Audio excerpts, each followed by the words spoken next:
안녕하세요 여러분. 지혜의 흐름 채널에 오신 것을 환영합니다. 오늘은 나이와 상관없이 사랑과 결혼의 의미를 되새기는 시간을 가져보려고 합니다. 특히 인생의 후반기에 만난 사람과의 관계는 더욱더 성숙함과 진솔함이 필요합니다. 노년기에 경험하는 사랑은 단순한 열정이 아닌 서로를 이해하고 지지하며 동반자로서 함께하는 데에 그 가치가 있습니다. 오늘 이야기를 통해 삶의 깊이와 따뜻함을 더하는 사랑의 힘을 함께 느껴보아요. 이혼하거나 배우자를 여의고 새로운 인생의 동반자를 만나 재혼하는 것은 이제 매우 자연스러운 일이 되었습니다. 결국 경제가 발전하고 사회가 진보하면서 어르신들 역시 노년의 행복을 추구할 권리가 생긴 것입니다. 재혼한 어르신 부부가 첫날 밤을 맞이하게 되면 그 첫 경험은 어떨까요? 아래 몇 분의 어르신들이 들려주신 이야기를 함께 들어보시죠. 하나, 박 여사님, 나이 60, 저는 올해 60살입니다. 재혼을 결심하게 된 이유는 제가 좋아하는 사람을 찾았기 때문입니다. 제 남편은 저보다 2살 어린데 사실 우리는 오래전부터 알고 지냈습니다. 현재 제 남편은 원래 제 첫 남편의 친구였습니다. 저는 첫 남편과 평생을 서로 사랑하며 의지하며 살아왔습니다. 그러나 행복은 짧았습니다. 남편은 65살에 갑작스러운 뇌출혈로 세상을 떠났습니다. 남편이 떠난 후 한동안 저는 깊은 슬픔에 빠져 있었습니다. 그때 남편의 제자였던 지훈 씨가 저를 세심히 돌봐주고 위로해 주었습니다. 남편이 세상을 떠나기 전에 지훈 씨에게 저를 부탁했는데 그는 이를 흔쾌히 받아들였습니다. 지훈 씨는 5년 전 암으로 아내를 잃고 큰 상실감에 빠져 있었으나 저희 남편이 그를 도와 마음을 회복할 수 있게 도왔습니다. 하지만 정작 제 남편은 저를 두고 먼저 떠났습니다. 남편이 떠나기 전 마지막 순간에 제게 진지하게 부탁하며 지훈 씨를 받아들이라고 했습니다. 저는 그때 너무 슬퍼 아무것도 결정할 수 없었습니다. 하지만 지훈 씨의 따뜻한 위로와 정성 어린 돌봄 덕분에 슬픔에서 벗어나 결국 그와 결혼하게 되었습니다. 결혼 첫날 밤 우리는 더 이상 젊은 시절의 열정이나 호기심은 없었습니다. 대신 서로를 꼭 안고 행복한 밤을 보냈습니다. 그날 이후로 지훈 씨는 제 곁을 지켜주며 저는 더 이상 외롭거나 쓸쓸하지 않게 되었습니다. 제 부족함을 개의치 않고 함께 나이 들어가 주는 그에게 진심으로 감사합니다. 둘, 김 선생님, 나이 61, 저는 올해 61살이고 제 재혼 아내 민지 씨는 저보다 5살 어립니다. 우리는 만난 지 단 6개월밖에 되지 않았지만 저는 그녀를 평생의 동반자로 여기게 되었습니다. 병원에서 처음 만난 그녀는 어머니를 지극정성으로 돌보고 있었습니다. 그녀의 세심하고 효심 가득한 모습에 깊은 호감을 느꼈습니다. 알아보니 그녀 역시 독신이었고 전 남편의 외도로 인해 이혼했다고 했습니다. 그녀는 어머니와 함께 살고 자녀는 멀리서 일하고 있었습니다. 저와 비슷한 상황이었습니다. 저 또한 배우자의 외도로 이혼한 후 어머니와 함께 지내왔지만 어머니는 2년 전에 돌아가셔서 이제는 혼자가 되었습니다. 어느 날 아침 운동을 하던 중 오토바이에 치여 다리를 크게 다쳤습니다. 가해자는 도망가 버렸고 저는 결국 병원에 실려갔습니다. 아이는 해외에 있어 돌아올 수 없었고 저는 죽고 싶은 심정이었습니다. 그런데 민지 씨가 전혀 알지 못하는 사이였음에도 불구하고 저를 돌봐주고 식사를 챙겨주며 간병인을 불러 급한 문제들을 해결해 주었습니다. 그녀의 따뜻한 마음에 깊이 감사하며 점점 그녀에게 마음을 열었습니다. 저는 퇴원 후에도 그녀를 계속 찾아가며 마음을 표현했고 결국 그녀는 제 청혼을 받아들였습니다. 6개월 후 우리는 결혼식을 올렸습니다. 결혼 첫날 밤 우리는 오랜 친구처럼 서로의 이야기를 나누며 전혀 어색하지 않고 편안한 시간을 보냈습니다. 저는 이 결혼으로 다시 열정을 되찾은 기분입니다. 서로 깊이 사랑하며 남은 인생을 함께 나누고자 합니다. 그날 저는 아침 운동을 하러 밖으로 나갔다가 오토바이에 치였습니다. 땅에 쓰러졌고 가해자는 달아났습니다. 다행히 친절한 사람이 경찰과 응급차에 연락해 주었고 저는 병원으로 이송되었습니다. 다리가 부러져 걸을 수 없었습니다. 제 아이는 해외에 있어 올 수 없었고 저는 정말 죽고 싶은 심정이었습니다. 민지 씨는 저와 전혀 모르는 사이였지만 저를 따뜻하게 위로하고 안부를 물어주었습니다. 그녀는 침대까지 음식을 가져다주며 제가 불편할 때 간병인을 불러 문제를 해결해 주었습니다. 저는 그녀에게 깊이 감사했고 점점 그녀에게 마음을 열게 되었습니다. 입원 후 저는 그녀를 적극적으로 쫓기 시작했습니다. 여러 번 거절당했지만 끈질긴 노력 끝에 그녀는 결국 저의 마음을 받아들였습니다. 반년 후 우리는 결혼하기로 결정하고 서로를 평생의 동반자로 받아들였습니다. 결혼 첫날 밤 우리는 서로의 마음 깊은 이야기를 끝없이 나누었습니다. 오랜 친구처럼 익숙하고 전혀 두렵거나 긴장되지 않았습니다. 우리의 건강은 모두 정상이었고 다른 부부처럼 즐겁게 첫날 밤을 보냈습니다. 저는 다시 젊어진 기분이 들었고 잃었던 열정을 되찾은 듯했습니다. 우리는 서로를 진심으로 사랑하며 절대 떨어질 수 없는 존재가 되었습니다. 하늘에 감사드립니다. 이 재혼이 저에게 새로운 아내를 선물해 주었습니다. 우리는 서로의 눈빛과 행동만으로도 마음을 알아차릴 수 있는 깊은 연결을 느낍니다. 우리는 항상 함께 할 것입니다. 머리가 희끗해질 때까지 사랑하며 변치 않을 것입니다. 셋, 이 여사님, 나이 57.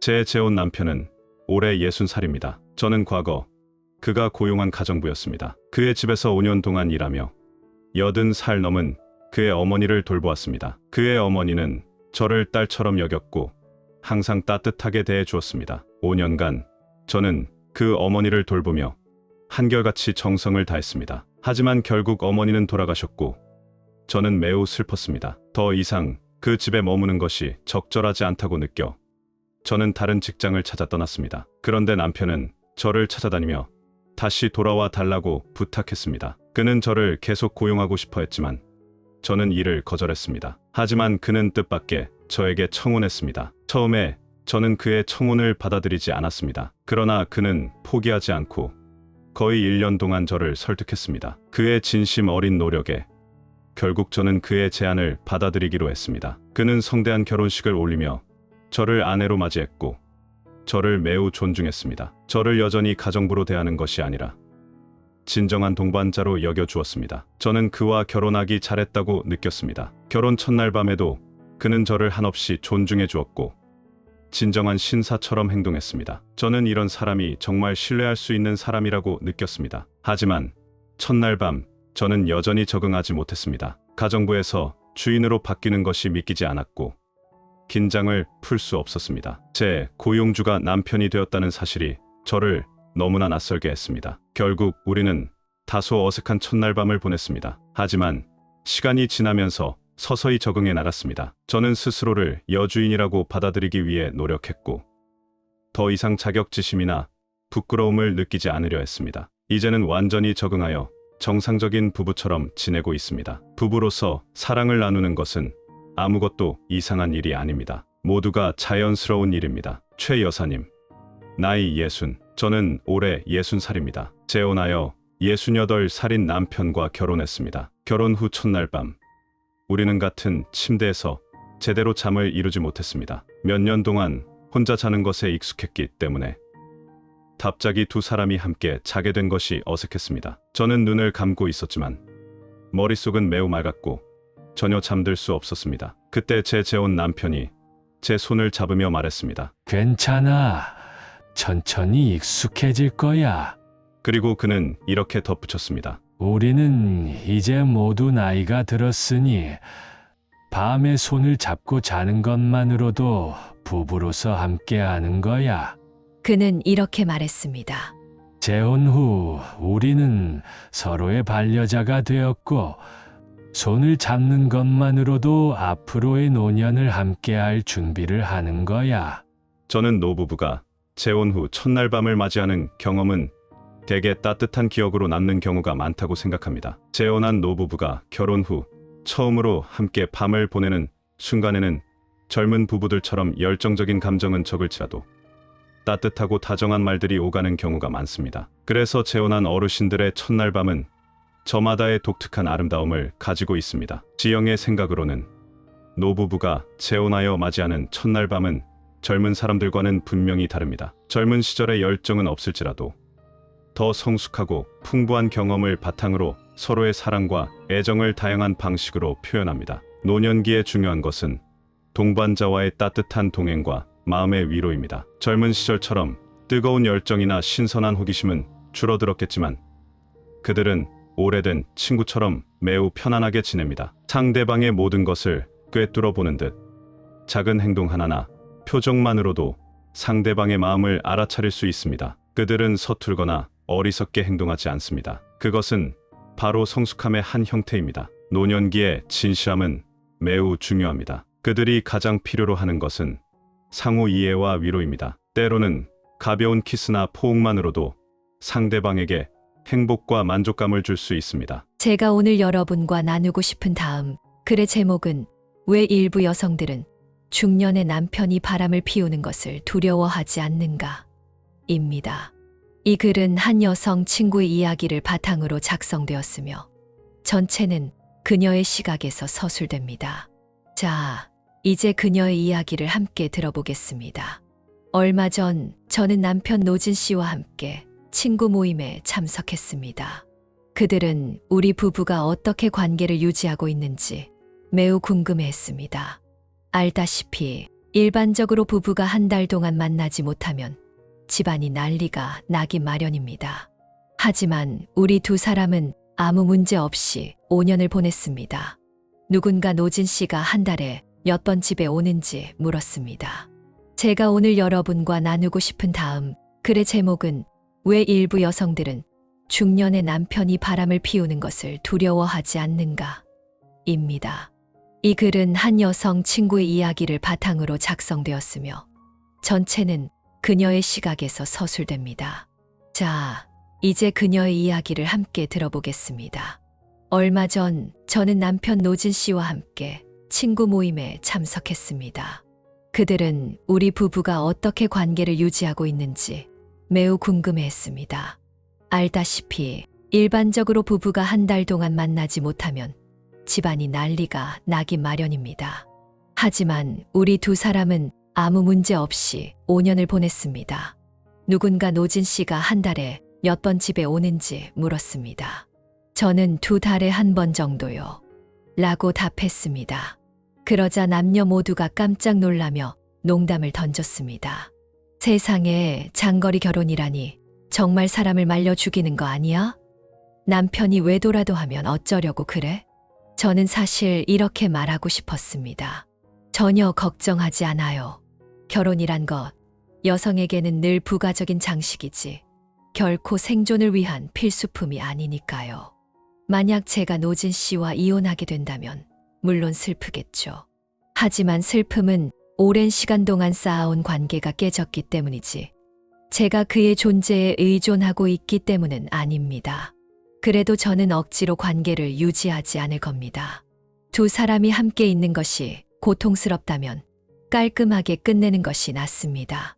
저는 성격이 온화하지만 감정에 있어서는 단호한 편입니다. 감정 문제에 있어서는 진지하게 대하지만 현실을 명확히 봅니다. 제가 공무원을 그만두었을 때 어떤 사람들은 제 얼굴에서 단호함을 보고 두려움을 느꼈다고 말했습니다. 감정도 마찬가지입니다. 더 이상 맞지 않는다는 확신이 들면 미련 없이 포기하는 것이 낫습니다. 그렇게 말하면 노진 씨가 체면을 구기겠죠. 저는 잠시 생각한 후 이렇게 대답했습니다. 물론 걱정하지. 다시 남편을 찾는 일이 정말 번거로우니까 이혼도 해야 하고 재혼도 해야 하고. 노진 씨는 이 말에 매우 만족해했습니다. 사람들은 누구나 체면을 세우고 싶어 합니다. 그리고 아내가 자신 없이는 살 수 없다고 느끼는 것이 최고의 체면이죠. 하지만 노진 씨는 저를 너무 잘 알고 있습니다. 중학교 시절부터 지금까지 거의 20년 동안 함께하며 제 냉정한 성격을 속속들이 알게 되었죠. 많은 사람들이 여성에게 경제적 독립이 중요하다고 말합니다. 사실 정신적 독립은 경제적 독립과 동일하게 중요합니다.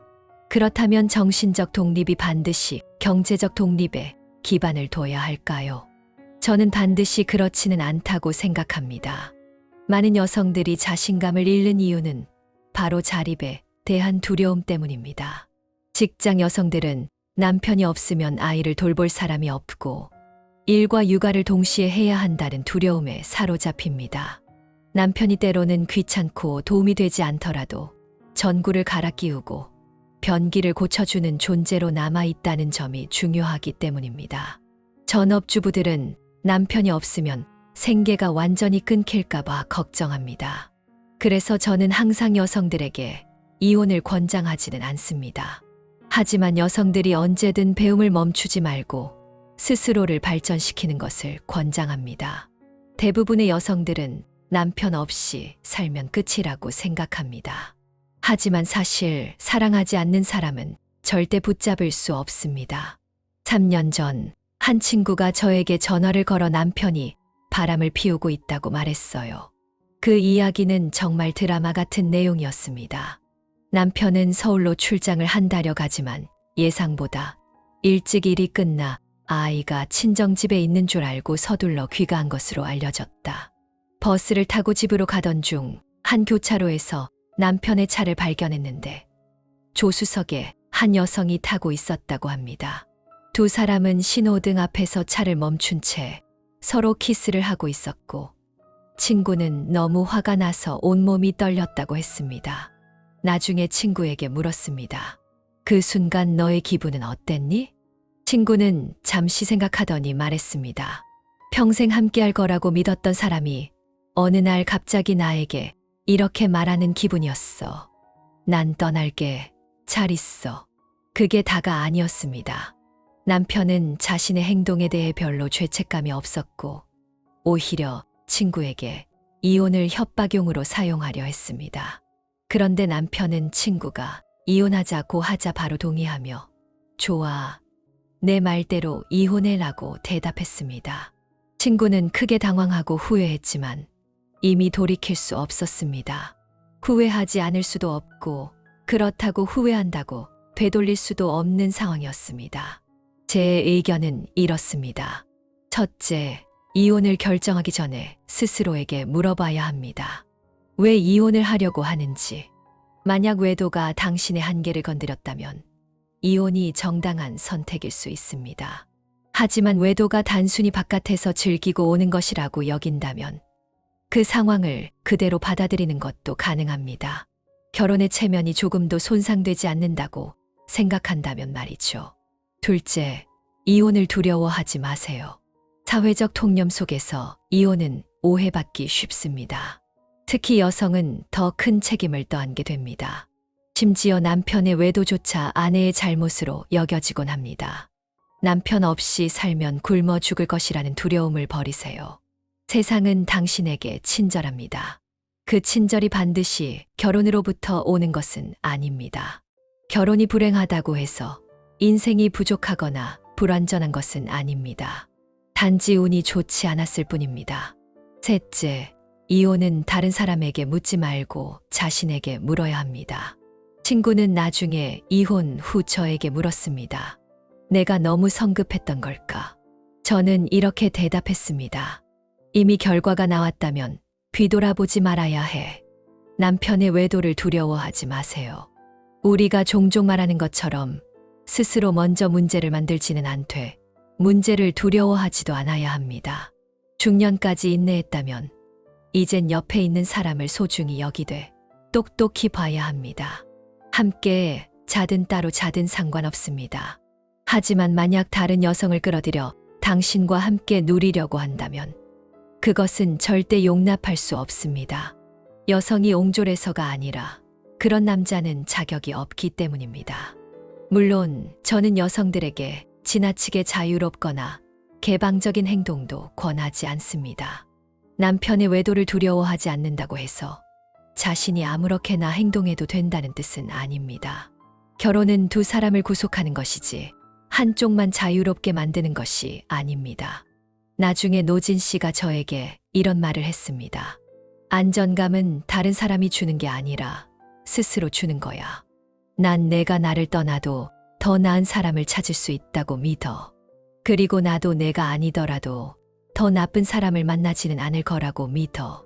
사랑의 강을 건너는 배는 함께 갈 때 쉽지만 갈라지는 건 쉽고 다시 고치는 건 어렵습니다. 그렇지만 누군가 관계를 방해한다면 절대 뒤돌아보지 않을 것입니다. 내 주변에 기쁜 사람들만 있을 필요는 없지만 그렇지 않은 사람들은 떠나보내야 합니다. 결국 인생은 너무 짧습니다. 반평생은 정말 짧고 일생 또한 그리 길지 않습니다. 다음으로 오늘 제가 여러분께 드릴 말씀은 그녀가 가치 있는 삶을 살았다고 말하기 전에 어떻게 여자가 사랑받을 수 있을까? 몇 년 전 친구의 숙모가 암으로 세상을 떠났습니다. 그로부터 4개월 후 삼촌은 새로운 배우자를 집에 데려왔습니다. 그의 갑작스러운 행동은 가족 모두를 충격에 빠뜨렸습니다. 삼촌의 아들은 이성적으로 아버지와 대화하며 이렇게 말했습니다. 아버지가 새로운 반려자를 찾는 것을 저희는 지지합니다. 하지만 적어도 1년이나 1년 반은 지나야 하지 않을까요? 첫째, 저희 자식들로서는 어머니의 죽음을 애도할 시간이 필요합니다. 둘째, 외가 친척들에게도 좋지 않은 인상을 줄 수 있습니다. 그러나 삼촌은 화를 내며 아들을 부려라고 꾸짖었습니다. 친구의 말에 따르면 숙모는 생전에 강인한 여성이었습니다. 가정과 일을 모두 책임지며 가족을 과거의 가난에서 마을에서 가장 부유한 집으로 만든